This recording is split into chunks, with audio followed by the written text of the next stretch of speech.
El programa de hoy acordamos entre los tres que íbamos a hablar acerca de la paz. Obviamente que ninguno de los tres tiene la esperanza de que se agote el tema de la paz en una hora, pero sí tratar de reflexionar alrededor de ese concepto tan profundo y tan amplio a la vez. La paz viene del latín pax, que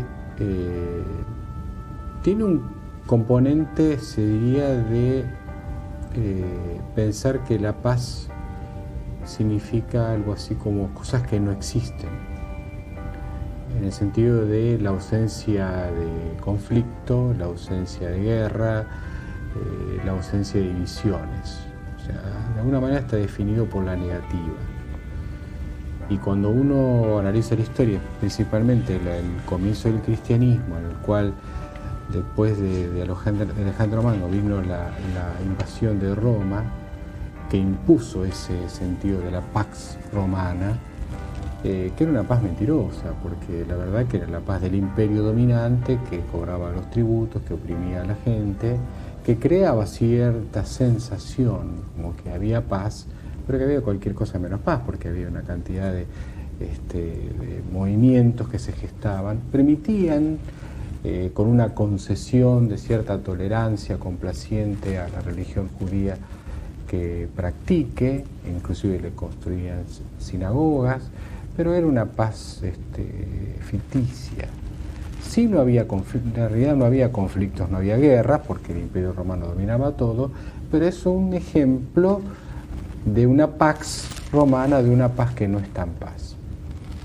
Desde el punto de vista bíblico, tanto el shalom hebreo como el eirene griego del cristianismo conciben a la paz desde una perspectiva más positiva, más proactiva, en el sentido que la paz no es lo que no existe, sino la paz es una construcción de un bienestar integral de la persona y de la sociedad, que involucra salud, cuidado, justicia, verdad.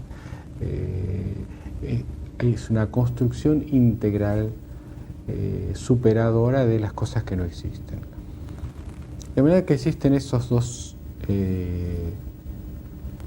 platillos de la balanza, una paz aparente, que en realidad no es paz, pero sí es ausencia, como un agua de pozo, y una paz que sí es la paz que provoca la construcción superadora de cosas para el hombre, que aún, me permito decirlo, y corríjanme, para eso estamos, que aún puede existir esa paz en el medio de conflictos. No solo no es una paz que no elimina el conflicto, sino que puede haber una construcción de paz alrededor de una situación conflictiva. Pero eso lo dejo para que recojan el guante ustedes y avancen sobre el tema. Recogemos el guante. El primer punto es algo que usted dijo con respecto al tema de que no lo vamos a poder agotar, que realmente es un tema tan amplio y tan difícil. Me gustaría enfatizar esta concepción.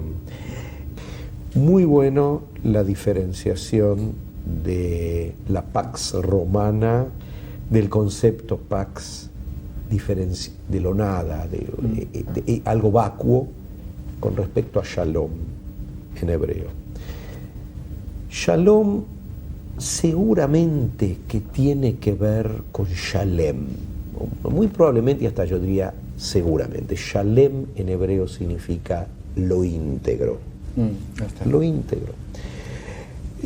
Por ejemplo, se nos cuenta que, para mí el versículo básico en esto es, se nos cuenta que Jacobo, después que hizo la paz con su hermano, ustedes recuerdan que primero peleó con el ángel, y como lo dijimos en otras oportunidades, el ángel representaba al ángel de su hermano Esav, es la explicación rabínica. O sea, toda esa pelea que tuvo con el ángel, él sale cojo, ¿sí? Sale rengo.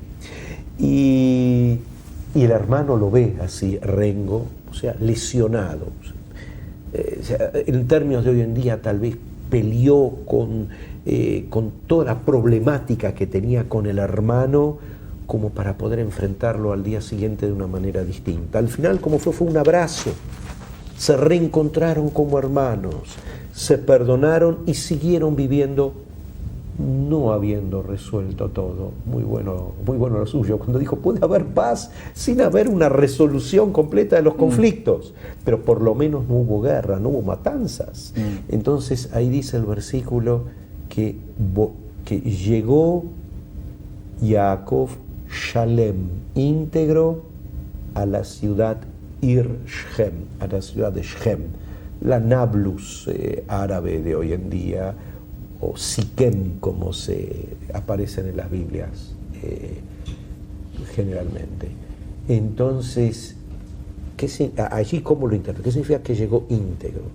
La interpretación rabínica simple es que llegó íntegro a nivel del cuerpo y a nivel de la integridad espiritual, y también llegó con la fortuna, la pequeña fortuna que pudo hacer desde el punto de vista material, con sus posesiones.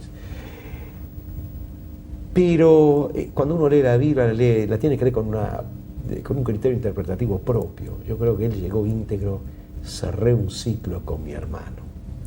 Ya no nos odiamos tanto como nos habíamos odiado antes. No nos vamos a matar, superamos un poco la cosa. Muy interesante lo que usted dijo acerca de la Pax Romana. Hay un párrafo en el Tratado de Shabbat, del Talmud, el tratado que habla sobre las leyes de cómo cuidar el sábado, donde en el segundo capítulo, donde se nos cuenta lo siguiente, que habían 3 sabios que estaban en la puerta de Roma. Un sabio dijo, qué grandes obras que hicieron los romanos, construyeron puentes, hicieron acueductos, hicieron plazas, hicieron baños públicos. Otro sabio se cayó. Alguien estaba presente ahí, no dijo nada. Y otro dijo, todo lo que hicieron lo hicieron para su provecho. Hicieron puentes para cobrar impuestos, hicieron plazas o baños y plazas, lugares especiales para llenarlos con rameras, traducción literal. En una palabra, ese tipo de pax impuesta, donde no hay un logro genuino de algo íntegro, algo que está completito, algo que está bien. El concepto de paz se aplica a nivel individual en la Biblia, estoy hablando de la Biblia hebraica. Por ejemplo, cuando Jacobo habla con José, antes que los hermanos, aquello que propició que los hermanos lo vendan a José por la cuestión de la envidia, entonces Jacobo le dice al hijo, anda a mirar et shlom ajeja, la paz de tus hermanos. O sea, la paz, ¿cómo está? Y cuando alguien le dice, en la Biblia el saludo sería, ¿tenés paz? ¿Cómo andás a nivel de paz? O sea, ¿cómo andás? ¿Estás bien de salud? Lo íntegro. Y también termina diciéndole Jacobo a José, y mira et shlom atzon, la paz del ganado, de las ovejitas, de los rebaños. Si eso está ahí, si eso está bien. Claro que también está la paz sublime en la Biblia.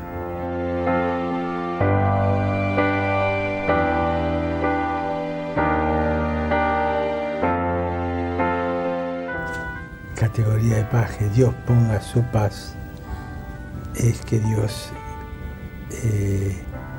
se agracie contigo, es decir, que sea familiar contigo, que tu vida le permita entrar en tu corazón y no lo expulse de tu corazón, ¿no?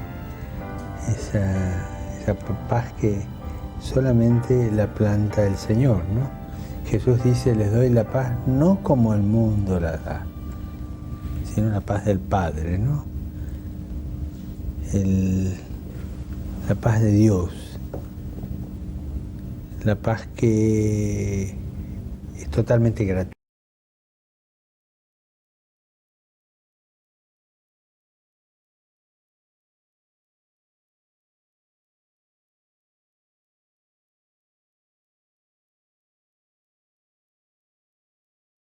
gratuita esa. Esa no se compra, no se adquiere, por más ejercicios que uno haga, por más actos de virtud, ¿no? Esa paz es regalada. Y yo lo quisiera subrayar esto, ¿no? Porque en la bendición arónica que usted mencionó allí, está tan bien dicho, ¿no? Y acá en castellano la bendición, yo la uso siempre en la misa, esa bendición. No uso ninguna de las otras, podemos escoger, ¿no? Yo escojo esa siempre. Pero no está traducida, y te conceda la paz, no. Usted lo dijo mal literalmente, y plante, se te meta dentro. Y asemble, y te ponga. Te ponga la paz, ¿no? Te conceder de alguna manera, bueno, está bien. Te la regalo. No, yo te la llevo, esa es la gracia, ¿no?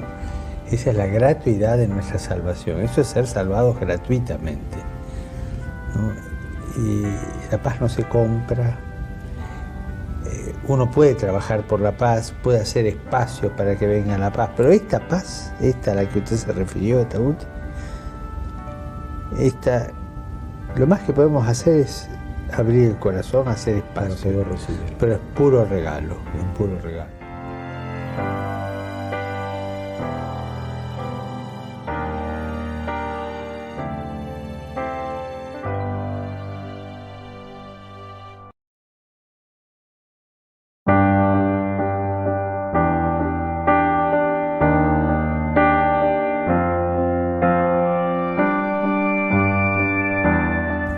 Voy a contar algo con respecto a esta bendición. En un programa anterior, en el programa acerca de los miedos, hablamos del amor, la importancia que tiene la relación de afecto, el amor en todas sus...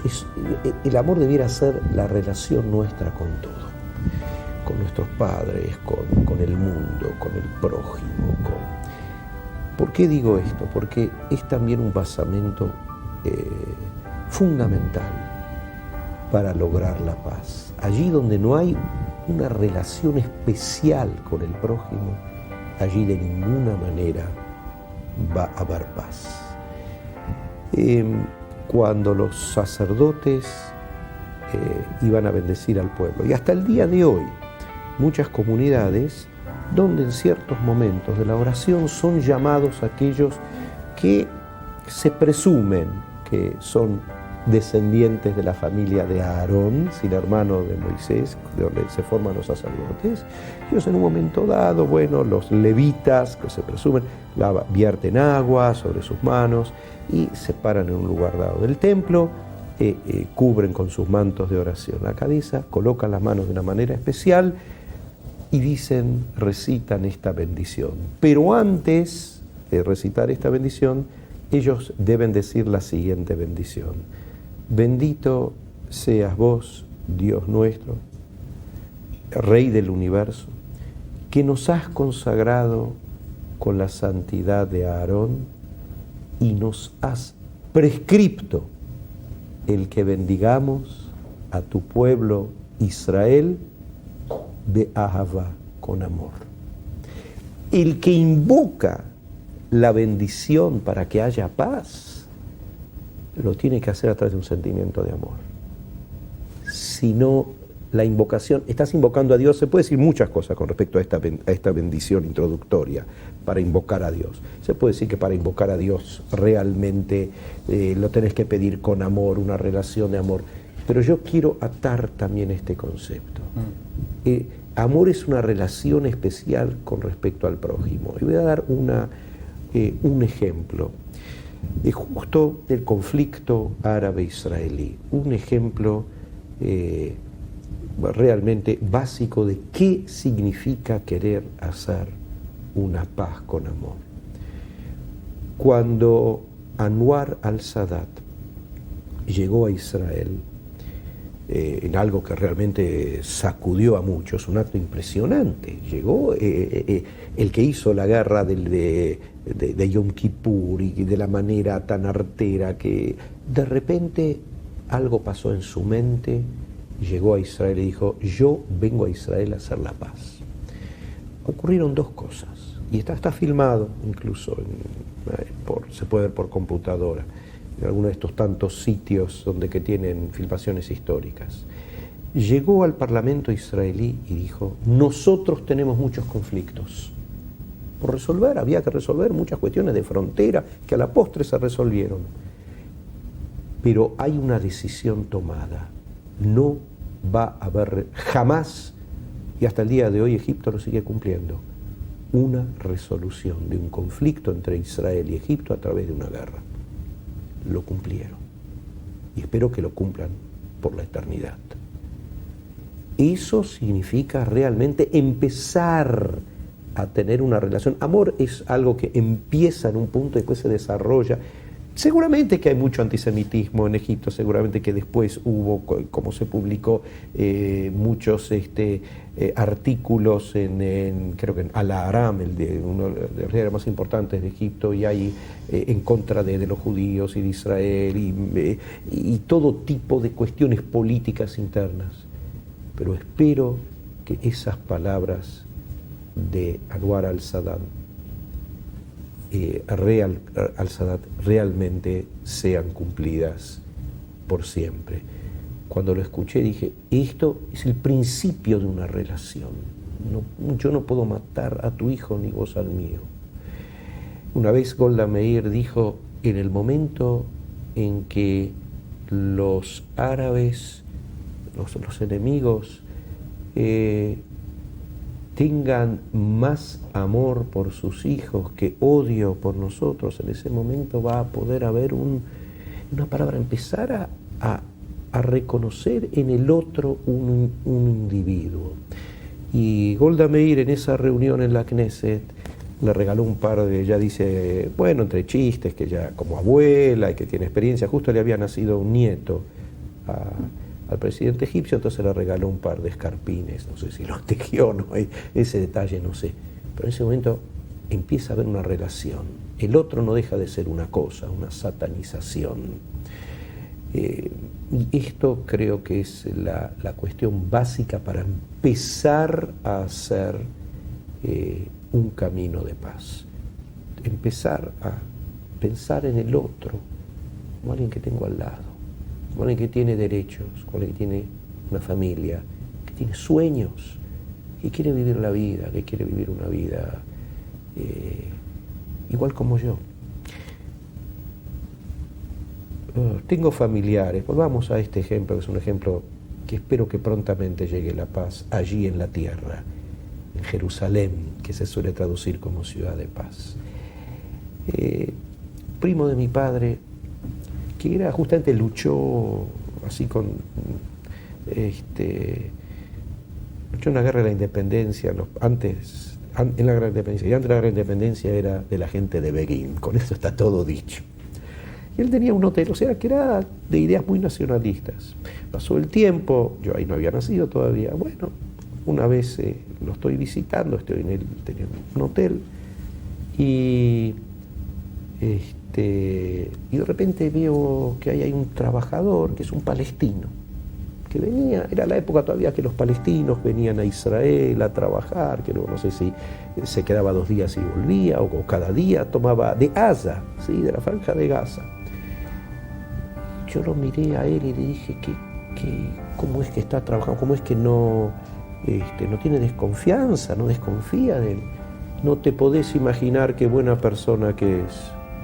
Le confío totalmente. Cuando tenés al hombre de carne y huesos delante tuyo y que te sabe generar confianza. Claro, le daba trabajo, lo atendía correctamente, como un cambio de mentalidad, como en el momento que veo que el enemigo es hay un lugar en el Talmud, uno de los libros de la literatura talmúdica, Pirkei de Rabbi Natán se llama, donde dice, ¿quién es el héroe? Es un Gibor. En una versión talmúdica dice, el héroe, el fuerte, Gibor, es aquel que contiene sus impulsos. En la otra versión dice, no. Héroe es aquel que sabe trocar a su enemigo enemigo.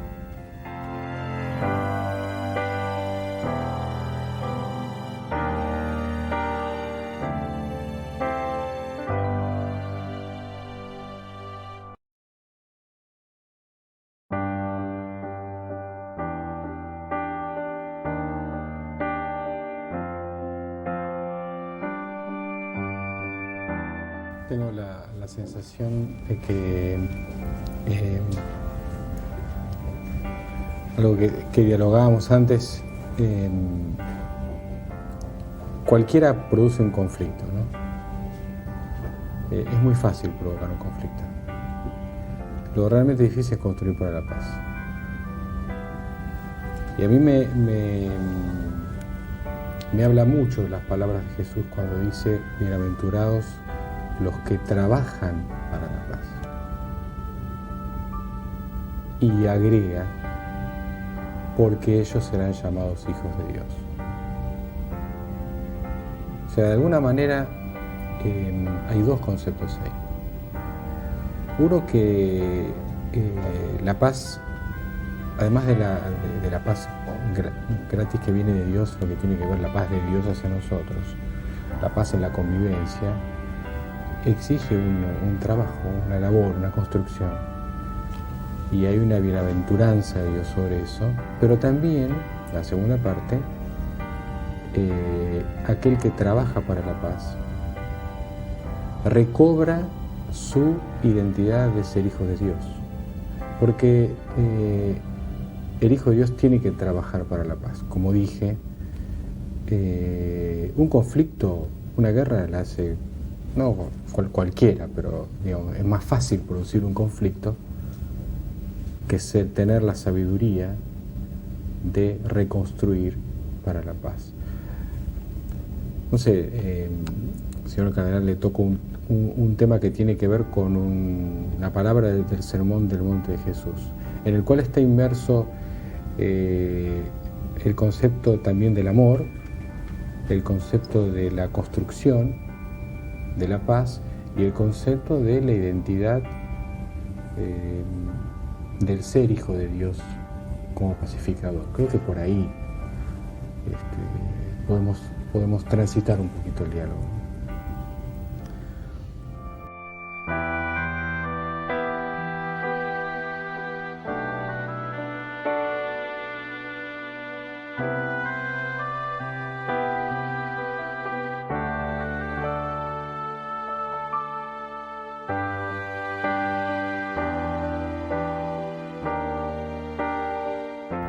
¿Por qué el pacificador, el trabajador por la paz, va a ser llamado hijo de Dios?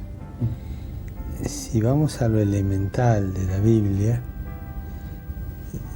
ya de movida empezó con una guerra, una desobediencia rebelde a Dios, pero la segunda es ya bien concreta: un hermano mata a otro hermano. Y toda la Escritura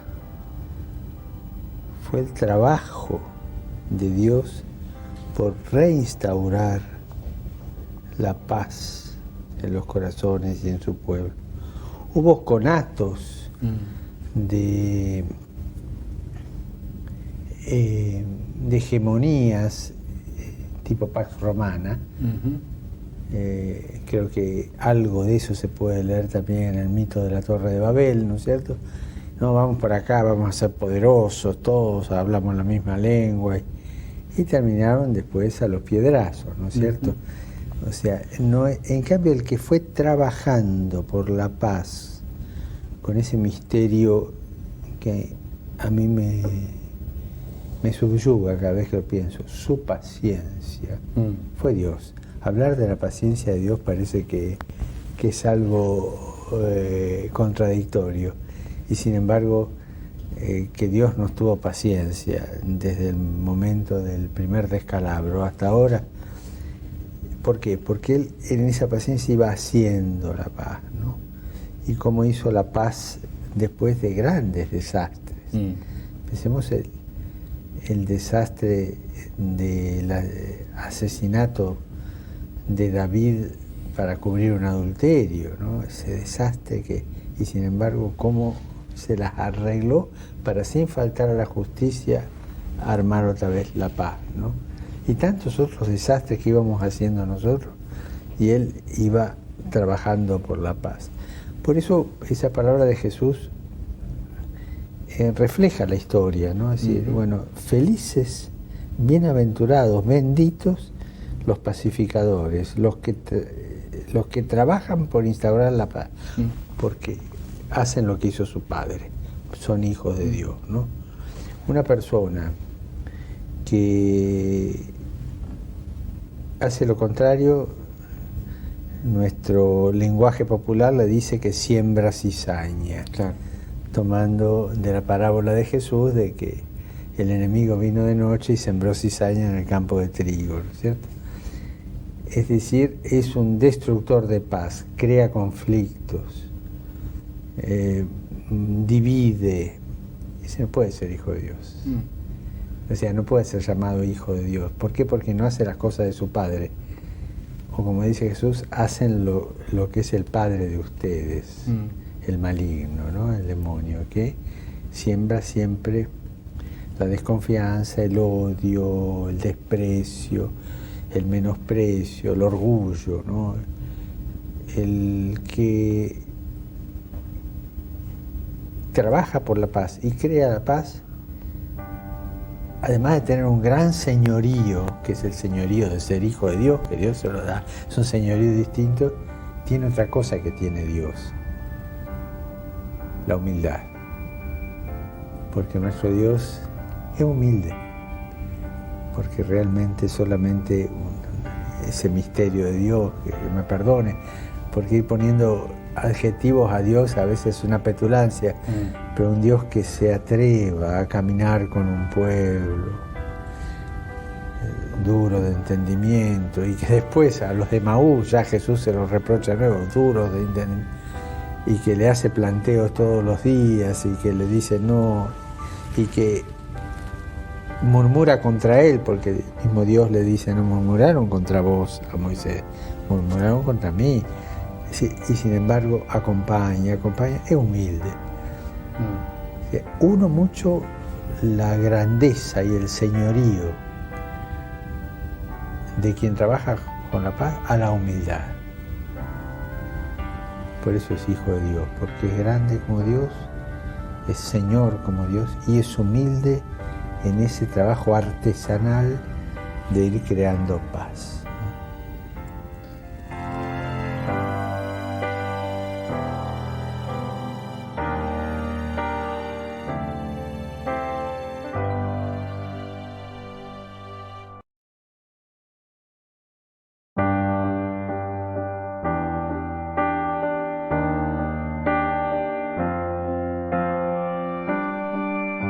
Es muy interesante eso, porque vamos agregando conceptos cualitativos muy importantes que tienen que ver con la paz, porque usted habló del amor, usted habló de la paciencia, donde se agrega la humildad para la verdadera paz. Pero hay un elemento que a mí me llama la atención, que el Salmo, creo que es el Salmo 85, dice: la paz y la justicia se besarán. Y después creo que es Isaías 32 o 33, donde dice: la justicia provoca paz. O sea, hay, además de, desde luego, lo que hablamos del amor, de la paciencia, de la humildad, del conocimiento de la identidad de ser hijo de un Dios que es paz, el elemento de la justicia, para esa paz integradora, ¿no? Del shalom, de la Irene, de la paz bíblica, no es un dato menor, es un dato epicentral, ¿no? Total. La justicia y la paz se besaban, es una imagen enorme. Shalom Nashako. Sí, donde hay injusticia, ya intrínsecamente no hay paz. La paz, dijimos que es algo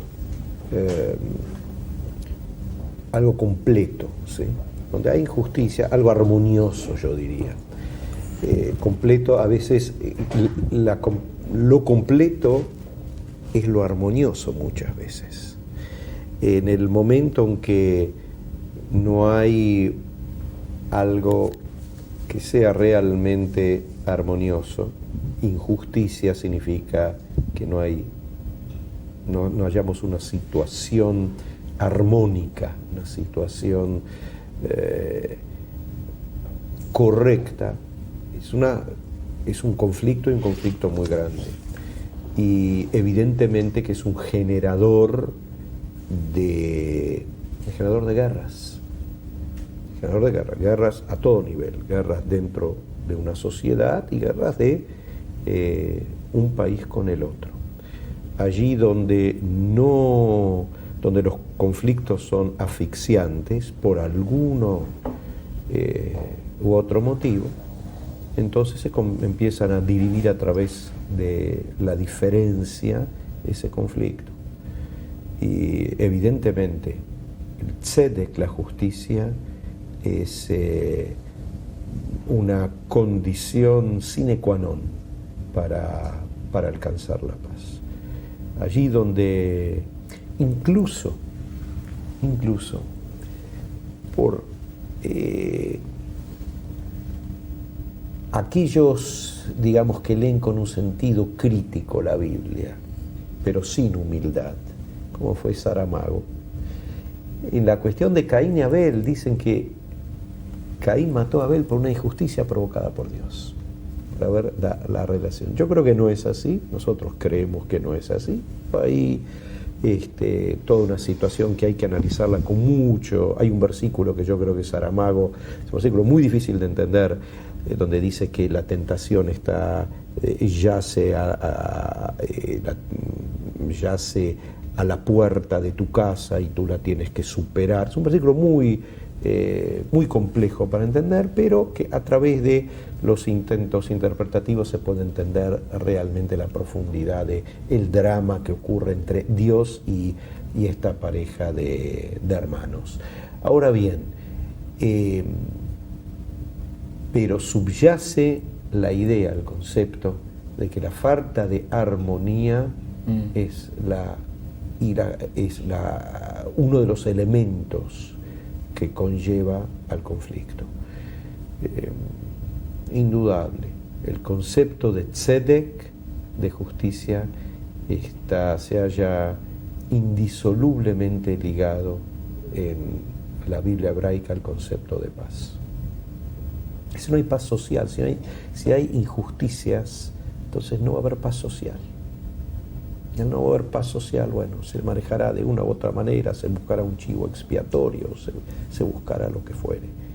Pero ese conflicto explotará de una manera indudable. Cuando alguien ve que es discriminado por lo que fuere, entonces tiene dos opciones, o tres. Una es irse de esa sociedad, la otra es aceptar esa discriminación, cosa que realmente nosotros consideramos que es aberrante, y la tercera es luchar de alguna manera para eliminar esa discriminación. Cuando hablamos de lucha por una discriminación, significa que ya no hay paz, ya no está ese sentido de lo completo al cual hemos aludido. Sí, la discriminación es distancia.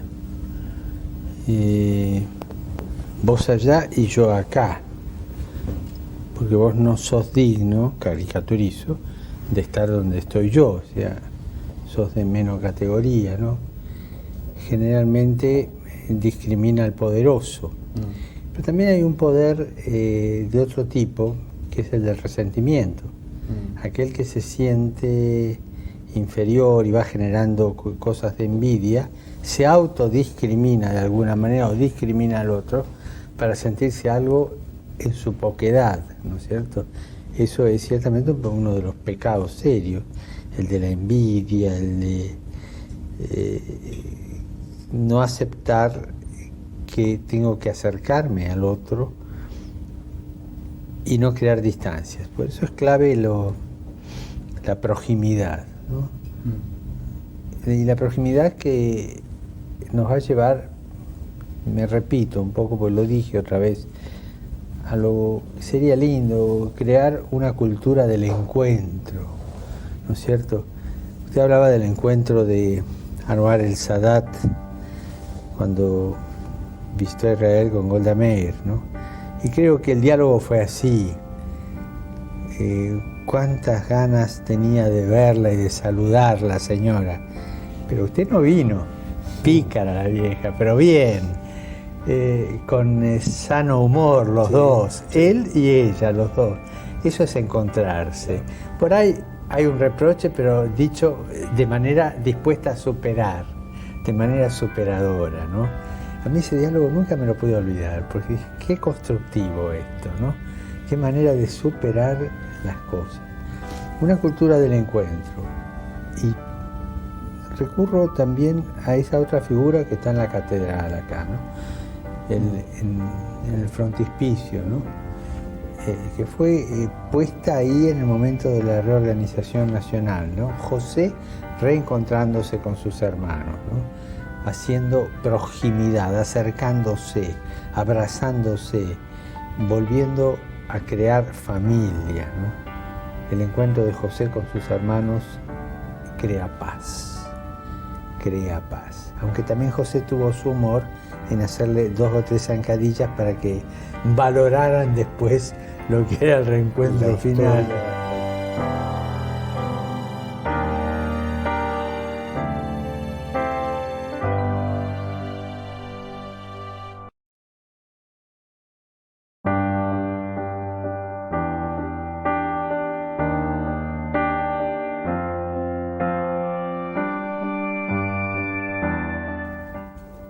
Hay un dicho popular que yo no comparto, y me imagino que ustedes no van a compartir también, que dice que la venganza es el placer de los dioses. Ese no es el Dios de la Biblia. El Dios de la Biblia no es un Dios de venganza. Y voy a tomarlo a un punto de vista también bíblico personal. Porque en la historia de José, la realidad es que cuando él se vuelve a encontrar con los hermanos, tiene una cuota de poder enorme. Y tiene a los hermanos que no se portaron para nada bien, lo vendieron como esclavo, le dijeron al padre que había muerto. Y la verdad que fue terrible lo que le hicieron. O sea que tenía todos los argumentos como para vengarse de los hermanos. Ahora cuando la historia cambia, la vida es circular, todo vuelve, eso que se dice, quizás a José se le vino a la cabeza, bueno, ahora que tengo todo el poder, ¿quién me va a decir algo a mí? ¿Quién me puede llegar a cuestionar si yo me tomo venganza de los que me hicieron tanto daño en mi vida? Sin embargo, él tiene una concepción del poder diferente, en el cual el poder no es un instrumento de venganza, sino es un instrumento de justicia, en donde el amor tiene, y la reconciliación y la paz, tiene un elemento de justicia. Y es más, los hermanos esperan que él haga algo en contra de él. Y él dice algo muy interesante. Dice, ¿pero cómo van a esperar que yo los mate o haga algo con ustedes por todo lo que me han hecho? Después de la muerte del padre. Y dice algo muy interesante, pero de ninguna manera. ¿Cómo iba yo a osar ocupar el lugar de Dios? No tenía bien en claro quién era. O sea, 2 conceptos ahí. La venganza no es el placer de los dioses. Y aquellos que tienen cierta cuota de poder, no importa qué cuota de poder tengan, tenemos que tener en cuenta que el poder no está para vengarnos o por hacerlo en contra de alguien, sino para producir justicia y paz. O sea, por ahí quizá también podamos andar, excepto que compartan el concepto de que la venganza es el placer de los dioses. Sí, ¿no? los dioses paganos, sí, evidente. Una cosita, si me permite, ahí de José, que José 2 veces tuvo que esconderse porque se puso a llorar, lloraba de emoción, ¿no? Y a mí me impresionó eso. José, con todo su poder, no perdió la capacidad de llorar. Las lágrimas, ¿no? Y la capacidad de sentir hasta las lágrimas, cosas raíces que fueron únicas, de las que venimos todos, y a través de las lágrimas purificar aquello que nos fue separando o tomando actitudes de perdón y todo. ¿A qué voy con esto? Esto me inspira a decir una cosa. Yo creo que en la medida en que uno arme guerras, ya sea guerras domésticas, guerras de barrio, guerras internacionales, cualquier tipo de guerra, en la medida que uno cree cizaña es porque perdió en su corazón la ternura para con el hermano, la capacidad de llorar, la capacidad de tener ternura, ¿no? Si las lágrimas son muy purificadoras y cuando nacen de esa ternura, de esa compasión por el hermano, que es padecer con lo que está padeciendo él y no crear un abismo y tomarlo como enemigo, ¿no? Los hacedores de paz son mujeres y hombres de ternura, de capacidad de sentimientos, de proximidad y de ternura, capacidad de llanto. Nosotros tenemos una oración litúrgica para pedir el don de lágrimas, muy bella, y dice: tú, Señor, que a través de la vara de Moisés hiciste salir agua de la roca, de mi corazón de roca haz que salgan lágrimas de arrepentimiento, etc. Una cosa muy bella. Esto lo digo a propósito de José, como que no había perdido la ternura fraternal que le posibilitó ese gran acto de perdón y de hacer la paz, ¿no? En el fondo es, mira, tenemos la misma sangre, busquemos caminos de paz. Y volviendo a esa visita famosa que usted dijo, detrás de eso está, tenemos la misma sangre, somos primos hermanos, ¿no? Hijos del mismo Padre. Busquemos caminos de paz, ¿no? Es la ternura de la familia. El cuadro de José, la historia de José, es una historia que, ¿cómo es que José llegó a ese nivel? Y ahora voy a tomar una palabra suya, de humildad. Usted refería a la humildad de Dios. La humildad de Dios es, yo diría, es infinita, porque si Dios es infinito y crea a un hombre y habla con ese hombre, entonces es que como que él se está, valga el antropomorfismo, acercando, doblando, achicándose para poder hablar con el hombre. Eso es una, quiero enfatizar aún más a través de este ejemplo, la tremenda humildad que tiene Dios. ¿Qué pasó con José? José aprendió a ser humilde. Cuando esto es, primeramente, que era una persona inteligentísima, evidente, y cómo interpretó los sueños, de eso no cabe la mínima duda. Pero ¿qué pasó? Empezó siendo un arrogante petulante. Ahí delante de sus hermanos, ustedes se van a prosternar delante de mí. Generó un conflicto. El papá también tuvo que ver en todo esto, le regaló un manto especial, sí, con franjas, qué sé yo. Hubo distintos problemas ahí familiares que generaron envidias, ese desequilibrio que generó el conflicto. Pero ¿qué pasó? Una vez que lo venden a él como esclavo, él es esclavo, se transforma en esclavo y tiene todo, va a parar a la cárcel en Egipto. En una palabra, le hacen comer el polvo en la tierra de Egipto. Y en ese momento se da cuenta que yo creo que antes era bien consciente que Dios le había dado ese don de interpretar los sueños y de la inteligencia y de todo eso. Pero en ese momento, como que se dice vulgarmente, le cae la moneda. Momento. No es solamente que tengo que reconocer que Dios se me ocurre que en la juventud también lo reconocía, Ustedes acuérdense que como el faraón, cuando le cuentan, cuando dice, mira, soñé un sueño, necesito que vos me lo expliques, entonces, ¿qué es lo que dice? Dios es el que tiene las respuestas, ¿sí? Sino que en ese momento él adquiere una humildad total. Él es consciente de su inteligencia, él sabe a dónde quiere ir, pero aprende a ser muy humilde, y es por eso que a partir de esa humildad que sale esa respuesta por encima del justo temor, el entendible temor, miedo que tenían los hermanos. Murió papá, vamos a ver si este toma venganza de nosotros. Pero ¿por qué no tomó venganza? Ya superó eso. No estuvo en el chiquitaje espiritual, superó absolutamente todo eso. Solamente los grandes, como Anwar el Sadat, que llegan a una grandeza real, yo creo que tuvo una gran grandeza de espíritu, pagó con su vida lo que hizo.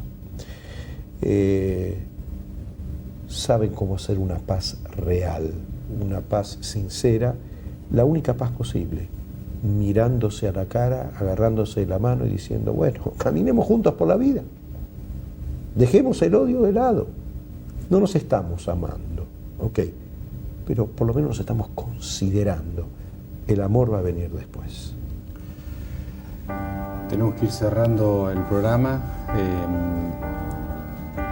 Y creo que es muy interesante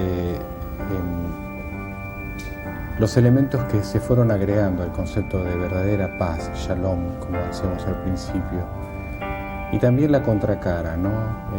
Es fácil, lamentablemente fácil, destruir, provocar guerras, conflictos, ánimo de venganza, sembrar la cizaña. Y es una gran tentación para aquel, no importa la cuota de poder que tenga, ejercitar el poder para eso. Pero solo para los grandes, y para los que tienen esa dignidad de reconocerse hijos de Dios de paz, trabajar y construir para la paz, en la cual hemos agregado conceptos muy valiosos alrededor de la paz. El amor, la paciencia, la ternura, la humildad, la proximidad, la alteridad, la justicia. Que Dios nos ayude a todos a ser verdaderos constructores, valga la redundancia, de una paz verdadera. Muchas gracias.